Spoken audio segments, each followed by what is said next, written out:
Bonjour aux frères et sœurs dans le Seigneur. Je rends grâce au Seigneur qui nous a encore permis de nous retrouver en ce jour pour partager ensemble ce message qu'il a mis en nous. Mais avant cela, nous voulons d'abord rendre grâce au Seigneur par une prière. Inclinons nos têtes. Dieu notre Père, nous te rendons grâce. Toi qui nous as permis encore une fois de nous tenir devant ta présence pour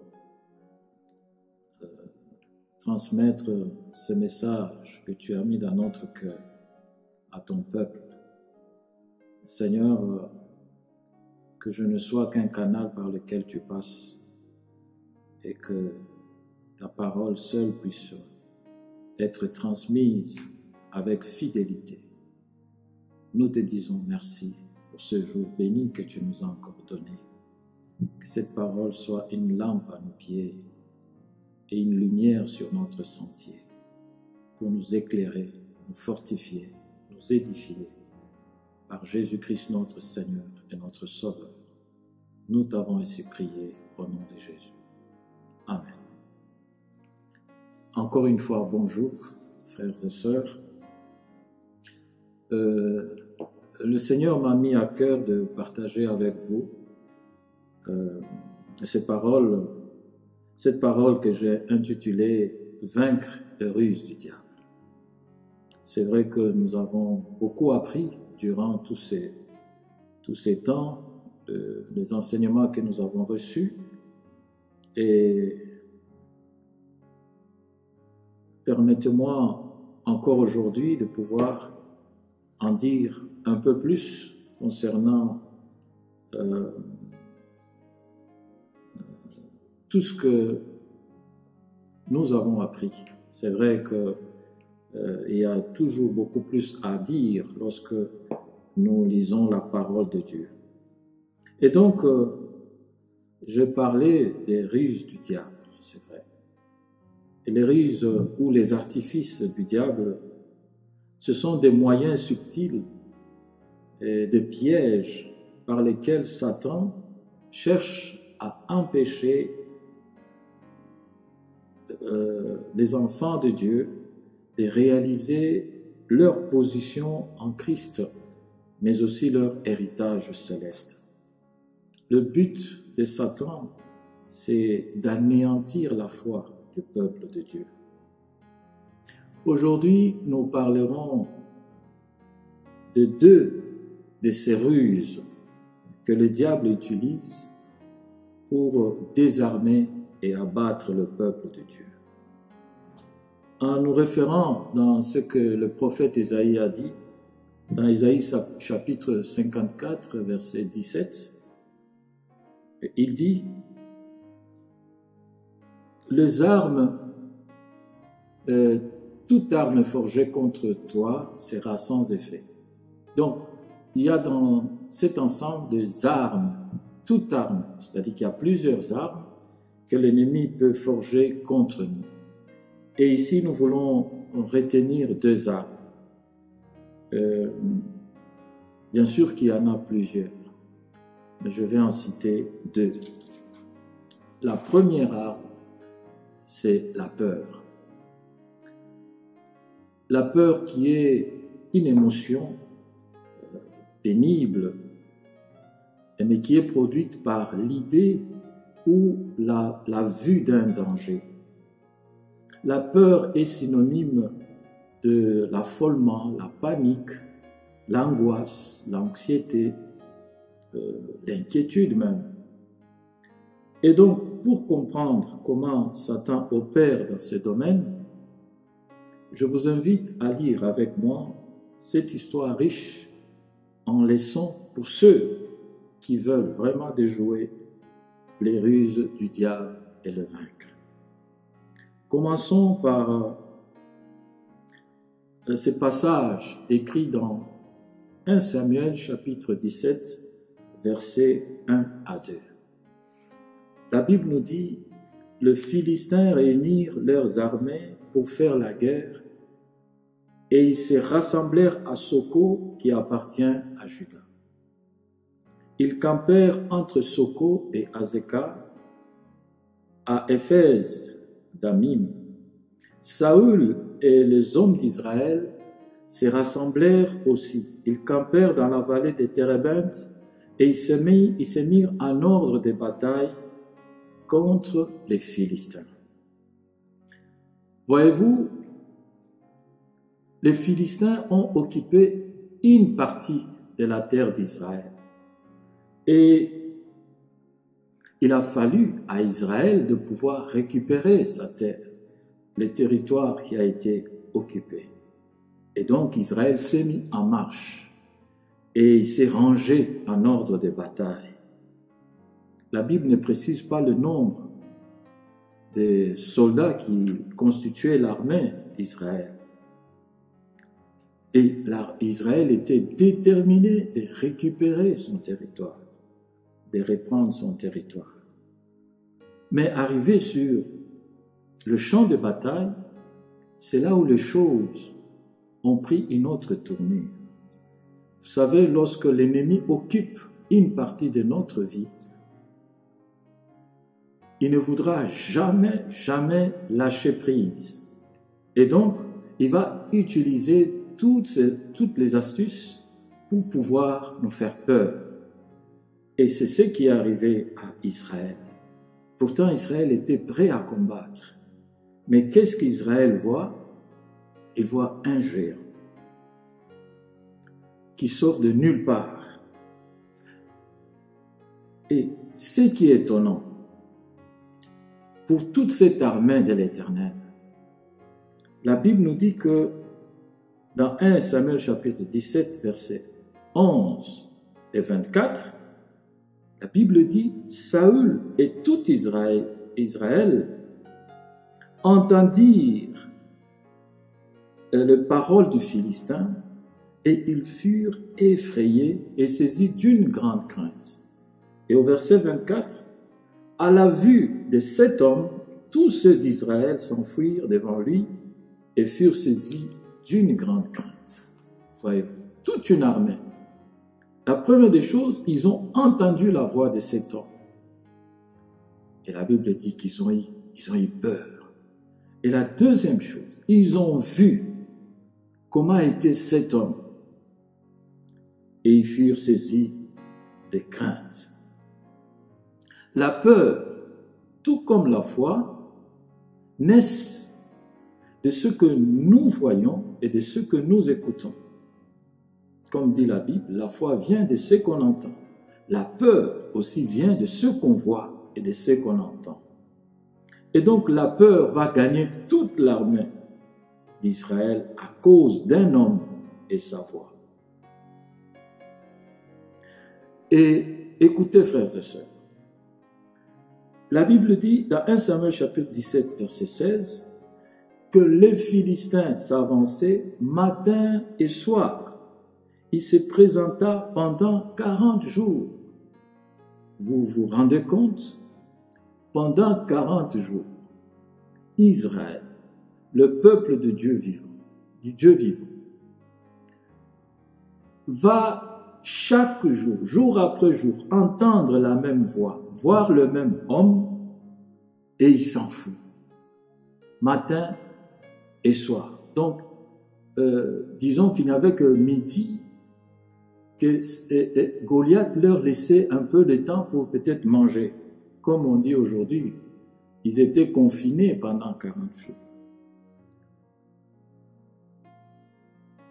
En attendant bien sûr le pic, comme nous sommes confinés aujourd'hui. Puis, qu'est-ce qui arrive? Quelque chose arriva. C'est la venue, c'est l'arrivée de David dans le champ de bataille. Quand David arriva, il trouva toute l'armée en panique, dans l'affolement. Et qu'est-ce que David trouve sur les terrains? Tout le monde ne parlait que du géant. Tout le monde. dans la bouche de tous les soldats d'Israël. Il ne parlait que du géant.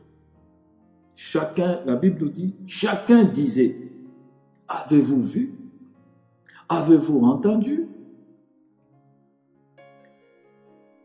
Comme pour nous référer de ce qui se passe aujourd'hui, nous sommes face à un géant inventé par Satan pour terrasser les hommes. Tous les médias en parlent. Avez-vous vu? Avez-vous entendu? Et plus on entend, plus la peur gagne la plupart des hommes. Toute la terre parle de ces virus, depuis les enfants jusqu'aux vieillards. Dans sa ruse, Satan veut faire de ces virus une marque déposée, si je peux me le permettre, pour anéantir la foi de plusieurs. Je vais ici ouvrir une parenthèse. Je vais dire ceci, méfions-nous de certains noms inventés par les scientifiques. Lorsque nous citons ces noms, il se pourrait que nous sommes en train de faire une incantation sans le savoir. Satan est très rusé. Il peut sortir un nom, parce que, vous savez, je peux le dire que je n'aime pas beaucoup citer ces noms, Covid-19. Bon, vous allez dire, bon, ça c'est quand même, mais Covid-19 à gauche, Covid-19 à droite, dans les trains, dans les gares, dans les aéroports, partout, on se réveille avec Covid-19, on dort avec Covid-19. Qui sait si ce n'est pas une ruse du diable pour pouvoir mettre dans la bouche de tous les hommes la même chanson ou un nom qui glorifie Satan. Je ferme la parenthèse. Alors, David connaissait le secret de la peur. La peur peut nous envahir. C'est tout à fait légitime. Mais ce que nous ne devons pas faire, c'est de la contempler. C'est de la méditer. Parce que n'oublions pas que la peur, c'est une stratégie favorite du diable, une de ses armes les plus redoutables. Israël, dans tout ce qu'il disait, pas un seul mot sur l'Éternel. Toujours Goliath, Goliath, Goliath. Avez-vous vu? Avez-vous vu? Pas un seul mot. Pourtant, il y a une parole qu'un des prophètes de l'Éternel avait prononcée dans Ésaïe, chapitre 41, verset 10. Qu'est-ce qu'il avait annoncé à Israël? Ne crains pas, ne crains rien, car je suis avec toi. Ne promène pas des regards inquiets, car je suis ton Dieu. Je te fortifie. Je viens à ton secours. Je te soutiens de ma droite triomphante. Bien-aimés, ce sont là les promesses de la présence de l'Éternel dans le moment difficile que le peuple de Dieu peut traverser. Dieu le rassure. Je suis ton Dieu. Je viens à ton secours. Je suis avec toi. Je te fortifie. Mais Israël a oublié tout cela. Il a fallu que David arrive sur place. Et David, au lieu de se laisser contaminer par la peur des autres et du géant, il tourne son regard vers le Seigneur. Comme il est dit lui-même, je lève mes yeux vers les montagnes. D'où me viendra le secours? Et il répond, le secours me vient de l'Éternel qui a fait les cieux et la terre. Alléluia. Il y a ici une différence entre voir et regarder, entre entendre et écouter. En tout cas, pour les enfants de Dieu, comme David. Quand un obstacle, une souffrance, une maladie, un virus comme nous le vivons aujourd'hui, se présente à nous, ne la regardons pas comme le monde, ou ne les regardons pas comme le monde les regarde. Ne l'écoutons pas comme le monde l'écoute, et n'en parlons pas comme le monde en parle. Pour David, là où les autres voyaient un géant nommé Goliath, David dira, qui est cet incirconcis, ce Philistin? Qui est-il pour insulter l'armée du Dieu vivant? Aucune part, David n'a mentionné le nom de Goliath, ni du géant. Non, un incirconcis. Qui est-il? La différence est que David voyait Goliath, mais il ne le regardait pas. Il entendait Goliath, mais il ne l'écoutait pas. Au lieu de regarder et d'écouter nos problèmes, nos difficultés, fixons nos yeux sur le Seigneur, c'est-à-dire ayons foi dans ses promesses et dans sa parole. Vous savez, lorsque Pierre était dans la barque avec les autres apôtres et qu'il y a eu des vagues, et en ce moment-là, ils ont vu une silhouette. Personne ne savait que c'était le Christ. C'est pourquoi ils se sont mis à crier en disant, mais c'est un fantôme, c'est un fantôme. Et le Seigneur, dans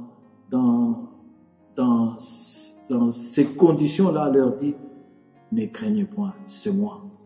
Et qu'est-ce que Pierre a dit? Si c'est toi, Seigneur, fais que je puisse venir vers toi. Ordonne que je vienne vers toi. Et le Seigneur lui dit, viens. Si Pierre a marché sur les eaux, c'est tout simplement parce qu'il avait les yeux fixés sur le Seigneur. Et sur sa parole, viens.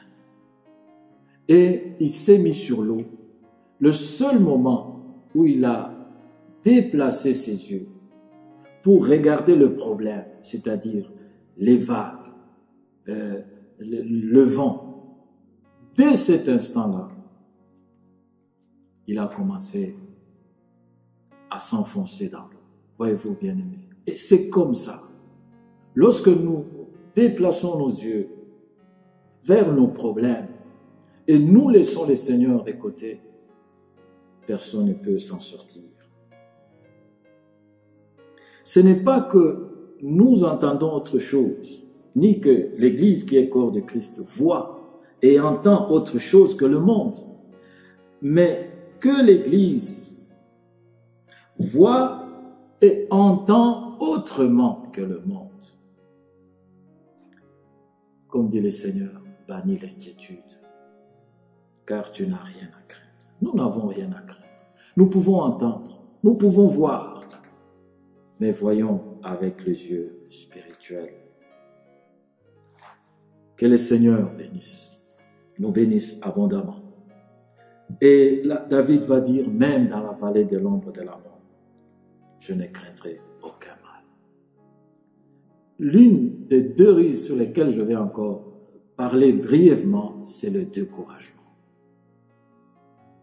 Quand Satan comprend qu'il n'arrive pas à te faire peur, il change de stratégie. Il va utiliser les découragements. C'est une autre arme. Et c'est l'une des ruses du diable. Le plus souvent, le découragement porte beaucoup de fruits parmi les enfants de Dieu.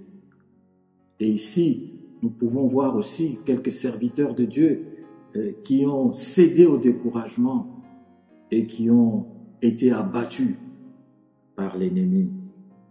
Moïse, juste après le décès de sa grande sœur, dans Nombre chapitre 20, au verset 1er jusqu'à 12, vous pouvez les lire. Juste après le décès de sa grande sœur, il était abattu, consterné. Et c'est en ce moment-là que Satan va profiter pour soulever le peuple contre lui.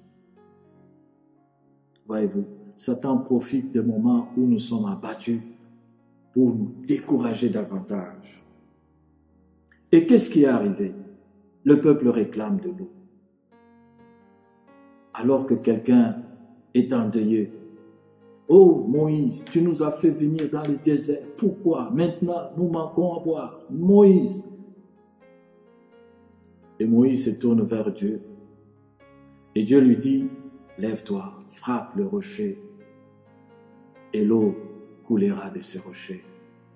Moïse se lève, découragé, fatigué, abattu. Il va frapper 2 fois le rocher et il va appeler ce peuple rebelle. Est-ce que c'est de ces rochers-là que l'eau sortira? Et Satan a réussi son coup. Lorsque, après avoir donné cette eau, Dieu va l'appeler. Il dit, Moïse, tu ne m'as pas sanctifié. Tu n'as pas cru en ce que j'ai dit. Dans Nombre chapitre 20 au verset 12, écoutez ce que dit le Seigneur. Vous n'avez pas cru en moi pour me sanctifier aux yeux des enfants d'Israël. Alors, vous ne ferez point entrer ce peuple, cette assemblée dans le pays que je lui donne. Nous avons Élie, après avoir accompli des prodiges, le feu de Dieu est tombé, les gens, qui n'a pas parlé d'Élie ces jours-là? Mais juste après, à cause des menaces des morts de Jézabel, Élie a pris la fuite. Il a traversé les déserts en courant. Il s'est caché partout. Mais découragé, qu'est-ce qu'il va dire? C'est assez maintenant, Éternel. Prends mon âme. Bien-aimé. Mais David ne cède pas au découragement. Le découragement ne vient pas souvent du dehors, mais c'est de nos proches. Quand David arrive sur les champs de bataille, c'est son frère Eliab qui vient vers lui. Et il n'était pas tendre envers David. Et qu'est-ce qu'il va lui dire? Dans 1 Samuel chapitre 17, verset 28.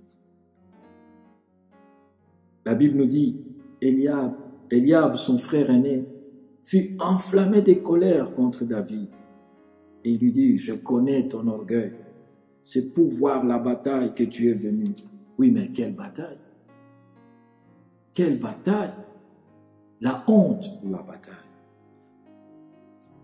Et quelque part, plus loin, Saoul va le recevoir dans sa tente, cherchant à lui épargner un désastre et voulant le protéger contre un danger mortel. Qu'est-ce qu'il lui dit? Tu ne peux pas aller te battre avec ces Philistins, car tu es un enfant. Et il est un homme de guerre dès sa jeunesse. Le roi a parlé. Que faire? Vous savez, pour vaincre le découragement, il faut tout simplement nous souvenir des bienfaits de l'Éternel. C'est ce qui nous redonne la force de pouvoir aller jusqu'au bout. Comme nous dit Psaume 103, « Mon âme bénit l'Éternel et n'oublie aucun de ses bienfaits. » Daniel, après son expérience dans la fosse au lion, n'oubliera jamais le bienfait de l'Éternel. Même les 3 compagnons de Daniel, après avoir vécu ce qu'ils ont vécu, ils n'auront plus rien, ils n'auront plus jamais crainte de rien, parce qu'ils ont vu la gloire de Dieu. C'est ça le bienfait de l'Éternel. Nous rappelons à notre souvenir ce que l'Éternel a accompli dans notre vie. Et ça nous donne du courage d'affronter l'ennemi, d'affronter encore l'impossible. Qu'est-ce que Dieu a déjà fait dans ta vie? Qu'est-ce que tu peux dire en levant les yeux pour dire, Seigneur, que mon âme n'oublie pas tous ces bienfaits que tu as accomplis dans ma vie. Les bienfaits de l'Éternel. C'est la grâce, c'est la faveur que Dieu accorde à ses enfants bien-aimés.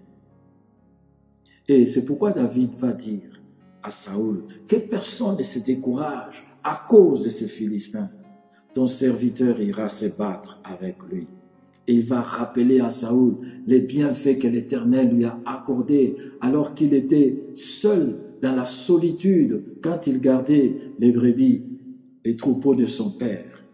Il va dire dans 1 Samuel chapitre 17 au verset 37, « L'Éternel qui m'a délivré de la griffe du lion et de la patte de l'ours me délivrera aussi de la main de ces Philistins. » Oh, que le nom du Seigneur soit béni. Bien-aimés, pour aller de l'avant, pour aller jusqu'au bout, nous devons toujours nous référer à tout ce que l'Éternel a accompli dans notre vie. Et pour nous, c'est une force pour dire à Satan, s'il a fait cela pour moi, il le fera encore, quel que soit l'obstacle.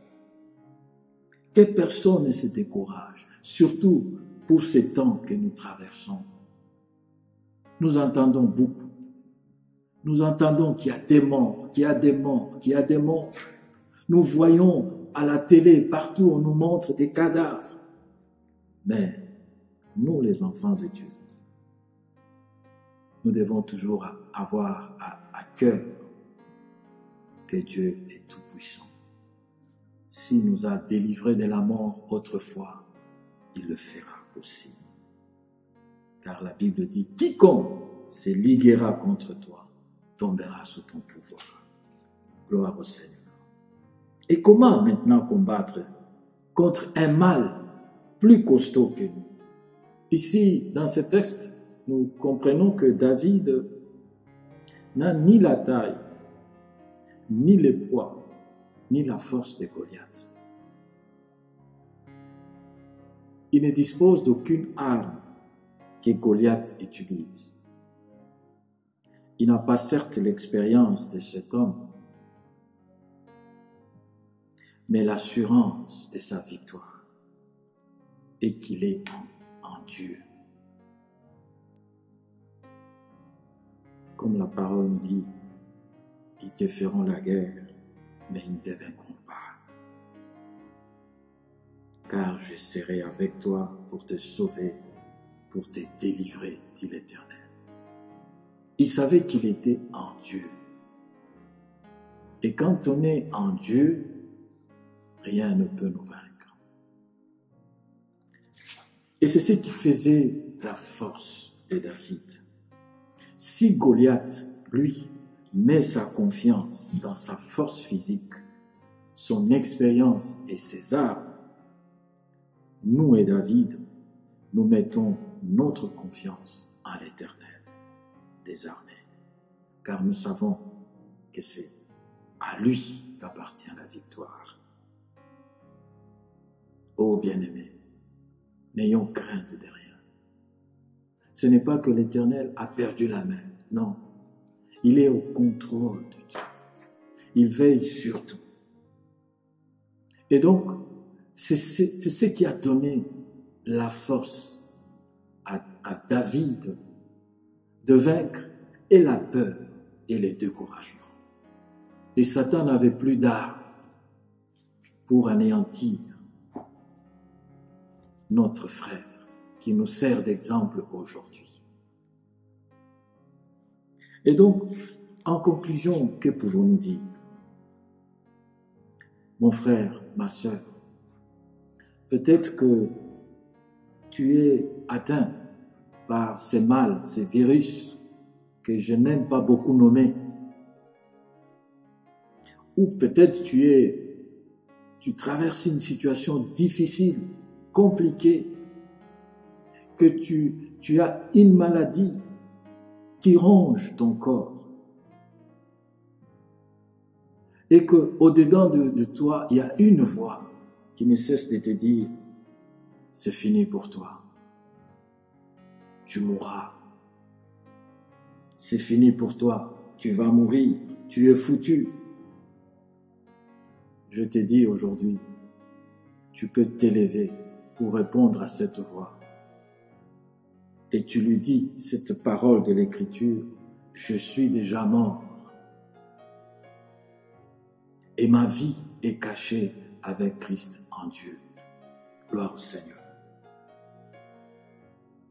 Il y a un chant que j'aime beaucoup, que nous chantons souvent, qui dit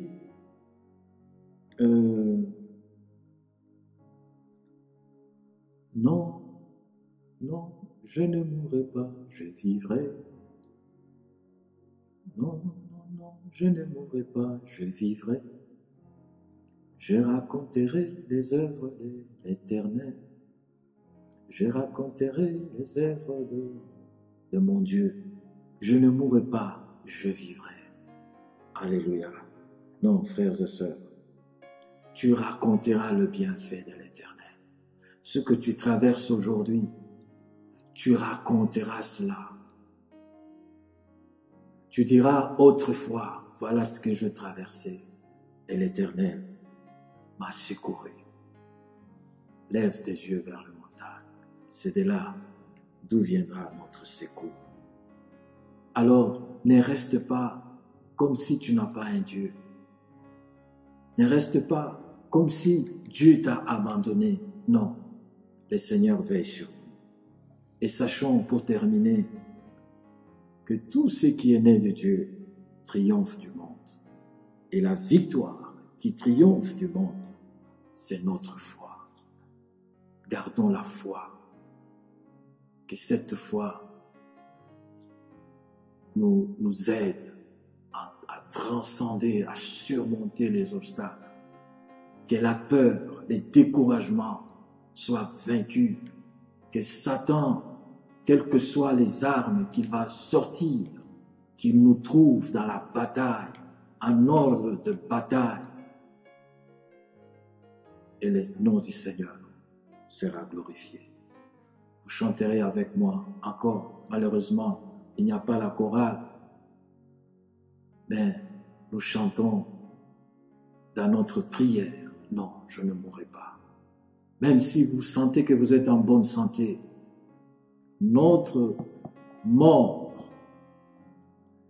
dépendra de la volonté du Seigneur. Vous savez, Job était presque fini. C'est vrai que dans les circonstances dans lesquelles il s'est trouvé, certainement, il y a cette voix qui lui disait, tu vois, c'est foutu pour toi.